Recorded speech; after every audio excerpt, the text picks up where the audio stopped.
El día de hoy les voy a hablar de un tema que me apasiona. Es un tema muy importante y es un tema poco conocido incluso por nosotros los odontólogos, y es autotrasplantes dentales. Los autotrasplantes dentales no son nuevos en la humanidad, en la historia de la humanidad, ya que se han hecho desde hace aproximadamente 4000 años en Egipto, donde se acostumbraba que a los esclavos se les extraían dientes y se les colocaba a los faraones. El índice de éxito era muy bajo, eran tratamientos muy malos que no tenían mucho éxito, que digamos. Antes de hablar de autotrasplantes, pues tenemos que hablar de lo que es un trasplante. Es traspasar un órgano de un lugar a otro. Y un autotrasplante es traspasar dicho órgano de una misma persona. Es decir, al ser un autotrasplante dental, quiere decir que vamos a pasar un diente, un órgano dental, de un lugar a otro lugar, en una misma persona. Esto es algo controversial, ya que antes, y cuando yo estaba estudiando odontología y se tocaba el tema, se mencionaba que no tenían éxito, que eran muy malos, pero en realidad, y viendo la literatura, y si nosotros revisamos toda esta literatura, podemos ver que el éxito es incluso mejor que el hecho de colocar implantes dentales. Pero no todas las personas son candidatas a colocarse o hacerse un autotrasplante dental. ¿Sabían ustedes que incluso podemos trasplantar un diente en un paciente de un lugar a otro y que ese diente permanezca vivo, recibiendo un aporte sanguíneo y conservando su vitalidad pulpar? Pero tiene que tener ciertas características, como el hecho de realizar el procedimiento en cierta etapa de la formación o del desarrollo de la raíz del diente. ¿Ustedes cuál creen que sea la mejor etapa? ¿Cuando tiene formada una tercera parte de la raíz? ¿Cuando tiene formada la mitad de la raíz? ¿Cuando tiene formada 2/3 partes de la raíz? ¿O cuando ya completó la formación de sus raíces? Quédense conmigo y descubran cuál es la respuesta. Un autotrasplante dental es el hecho de hacer una extracción de forma intencional, y esta es la forma más común, la forma más convencional que hacemos de autotrasplantes dentales. Consiste en retirar un diente, y aquí vemos una imagen de un maxilar superior con sus dientes, y podemos ver, por ejemplo, aquí en la parte de abajo, donde un tercer molar, que normalmente no nos sirven para nada, se extrae y se coloca en el lugar de un primer molar. De cualquier forma, ese tercer molar, a veces cuando nosotros lo quitamos, porque es un molar que no tiene mucha utilidad en el campo de la odontología, si a nosotros o una persona perdió un diente por cualquier causa, por un accidente, por caries, por algún tipo de problema, entonces, y bajo ciertas condiciones que ahorita les voy a explicar, podemos nosotros a lo mejor extraer un tercer molar y dejarlo en el lugar del primer molar. Es común que se realice este tipo de autotrasplantes en algunas partes donde se sabe cómo hacerlo, y este es uno de los autotrasplantes más comunes.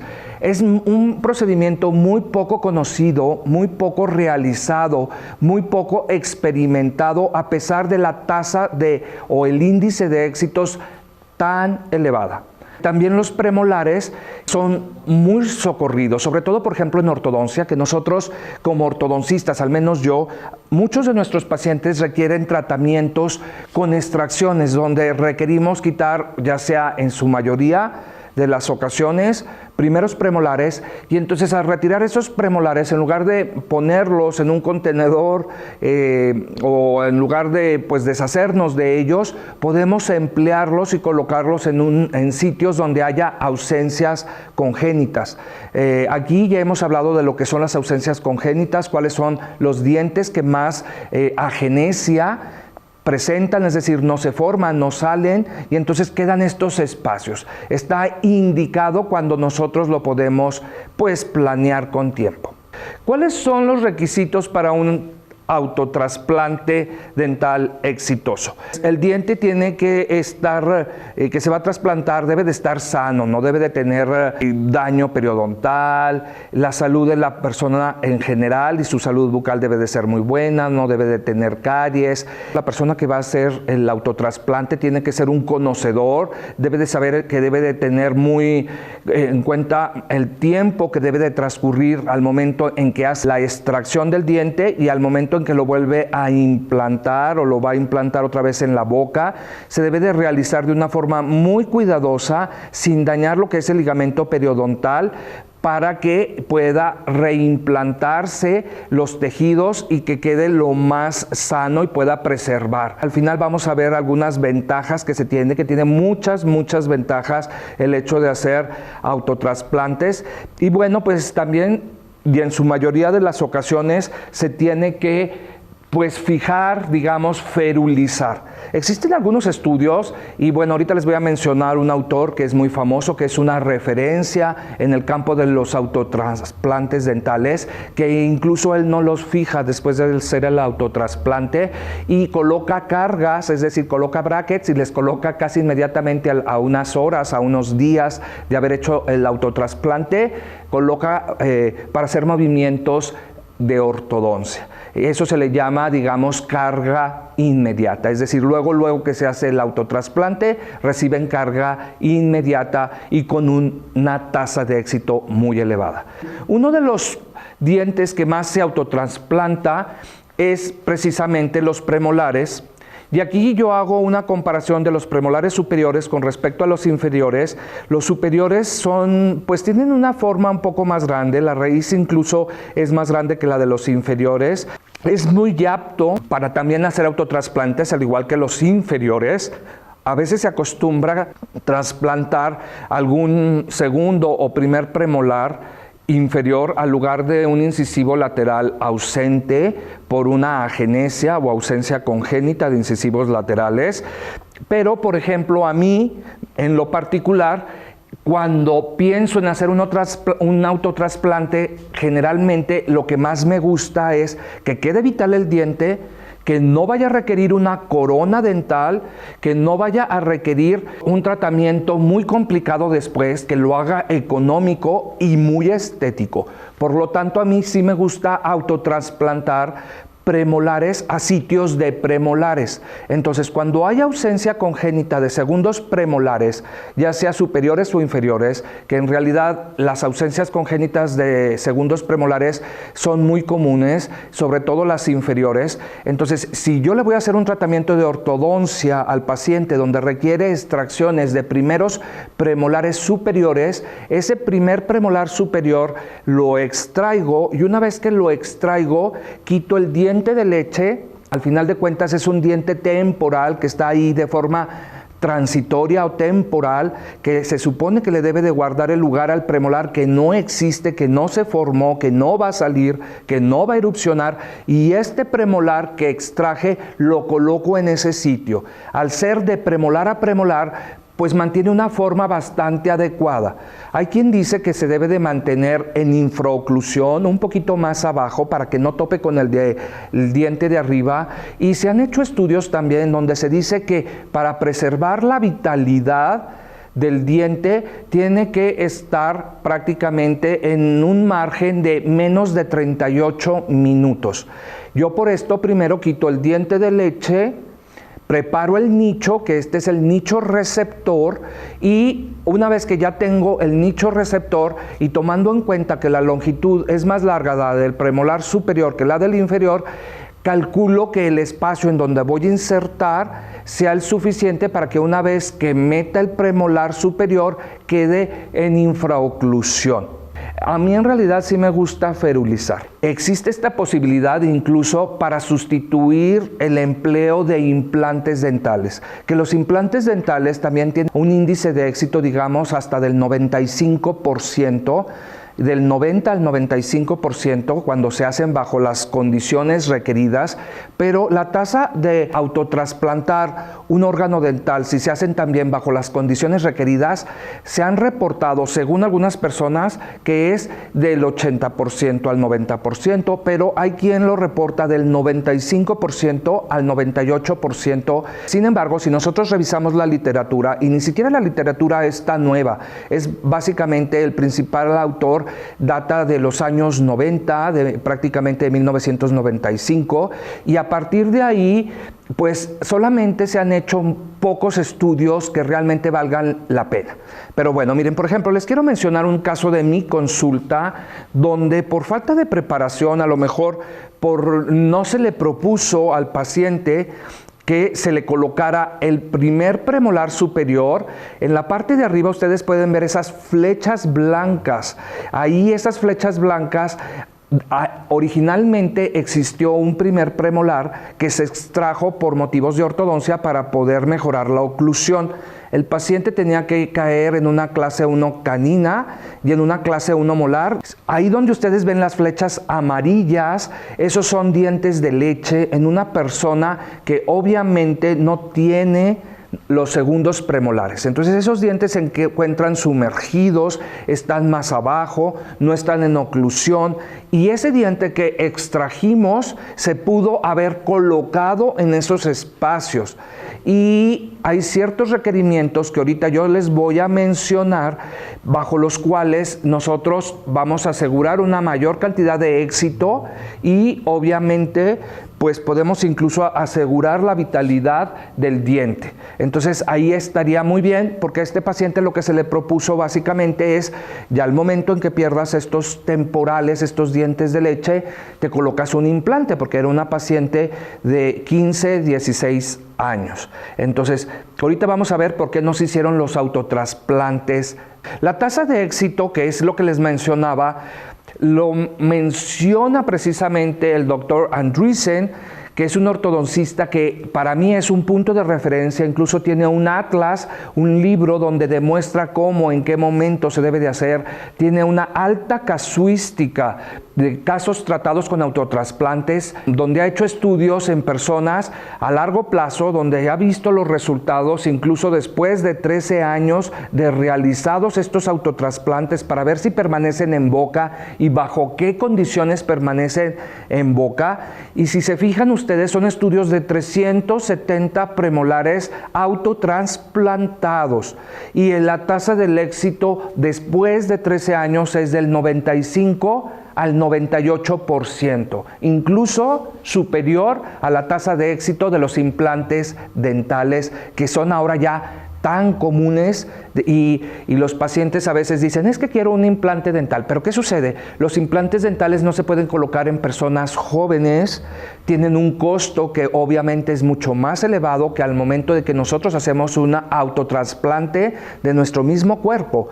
Realmente lo que pagamos es el precio de la extracción y el precio de la otra extracción al momento de volver a implantar. Estos son los implantes dentales. Si nos falta un diente porque lo perdimos, ya sea por caries, por algún tipo de problema, o no lo tenemos por alguna ausencia congénita, entonces estos dispositivos, que son artificiales, no son naturales, como los dientes o los autotrasplantes, pues están generalmente hechos de un material metálico como el titanio, y están cubiertos de otro material para hacerlos más biocompatibles. Puede ser hidroxiapatita, bueno, hay varios materiales. Se insertan en el hueso maxilar o mandibular, en el nicho, y van a reemplazar no al diente. El implante reemplaza la raíz del diente, y todavía después de colocado el implante se tiene que hacer un gasto posterior para colocar el diente, que es una corona. Miren, esta es la corona.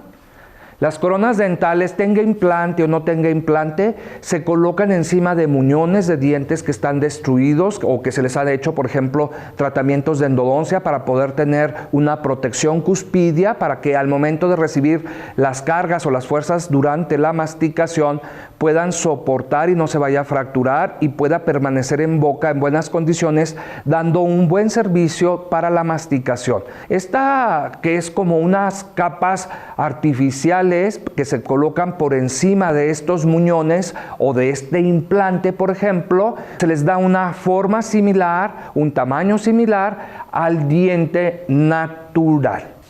Sin embargo, estos implantes se deben de colocar en personas que hayan terminado su formación o su crecimiento óseo. A veces se colocan personas, por decir algo, de 20 años y a pesar de que ya es un adulto y se piensa que ya dejó de crecer, los dientes, los procesos alveolares a veces se siguen modificando y queda el implante o más arriba o más abajo, queda, como quien dice, en infraoclusión. Entonces, a veces por la desesperación se colocan antes de tiempo y los implantes pues tienen ciertas condiciones o indicaciones. ¿Cuáles son las indicaciones? Obviamente, pues el paciente no debe de fumar, el paciente no debe de ser prácticamente llevar una dieta si es que es diabético, no debe de tomar algunos tipos de medicamentos, de preferencia bifosfonatos, antirresortivos, anticancerígenos. Entonces, bueno, hay una serie de recomendaciones y no todas las personas son candidatas al implante dental. Cuando nosotros hacemos un autotrasplante, estamos eliminando toda esta problemática, ya que el cuerpo lo recibe mejor, porque es de uno mismo hacia uno mismo. No es tanto la posibilidad del rechazo. Prácticamente cuando se sabe hacer, tiene mucho éxito. Hay un término que se llama reimplantes de dientes. ¿Por qué? Existen tres formas de autotrasplantes. El autotrasplante convencional que les mencioné, el autotrasplante intencional, donde sacamos un diente y por motivos de endodoncia se hace la endodoncia afuera y se vuelve a implantar. Entonces a esto también se le llama reimplantación y se utiliza mucho en endodoncia. Yo los autotrasplantes convencionales los utilizo mucho en ortodoncia, conjuntamente con brackets y un tratamiento para mover y enderezar los dientes. Sí se puede, vaya. Si yo manejo y cuido el tejido periodontal, se puede hacer. Y hay otro tipo de reimplantes de dientes en donde estos reimplantes consisten en que si un diente viene mal, está chueco, no ha erupcionado, entonces yo este diente lo tomo de su lugar que viene mal y lo coloco al lugar donde debería de estar. Esto puede ser, por ejemplo, en caninos o en dientes donde a veces el patrón de erupción viene equivocado y los caninos vienen muy acostados. Entonces ese diente, en lugar de quitarlo, lo que hago es que sí, lo quito de ese lugar y le preparo el nicho.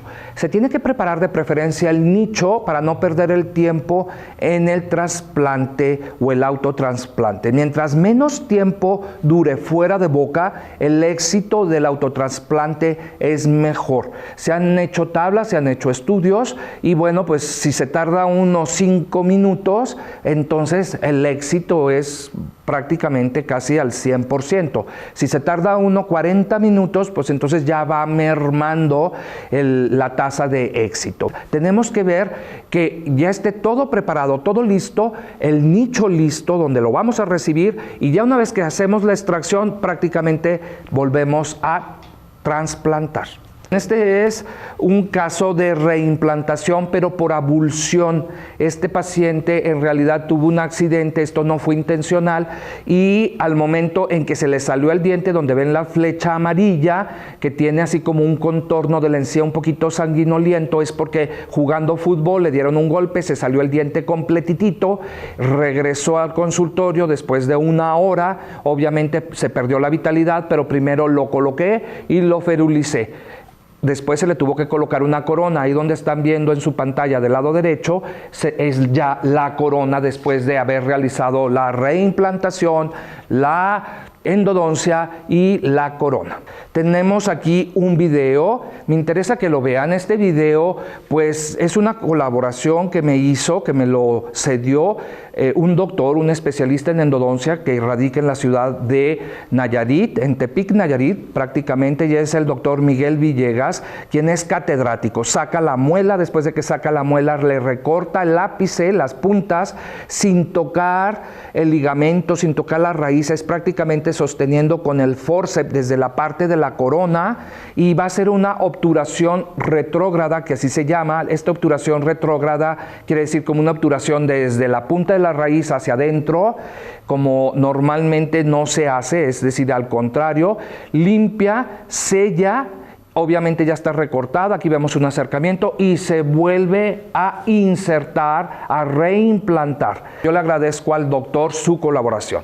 Como respuesta les quiero decir que debe de ser la reimplantación para mantener la vitalidad pulpar y asegurar un éxito elevado entre 1/2 o la mitad de la raíz y 2/3 partes. Si nosotros lo metemos ya cuando está completo, sí va a pegar, sí va, digamos, sí se va a reimplantar, pero va a requerir un tratamiento de endodoncia, lo cual no quiere decir que haya fracasado el autotrasplante, porque también hay muchos factores para poder decir si es exitoso o no, y no nada más el hecho de si quedó con vida la pulpa o no. Estos son algunos casos. Abajo viene la autoría, los doctores, las flechas de dónde se pasó, como ese premolar superior, a el lugar de un molar inferior. Se tuvo que hacer hacia atrás ese molar. Este también es un caso de la misma bibliografía que ustedes pueden ver abajo, y son dientes que se han autotransplantado, es decir, de un mismo paciente, y estas son las ventajas. Yo los invito a que nos sigan y se suscriban a mi canal Clínica de Ortodoncia Avanzada en YouTube, y que sigan viendo nuestros programas Odontología para Todos aquí en TVUhead. Nos vemos la próxima semana.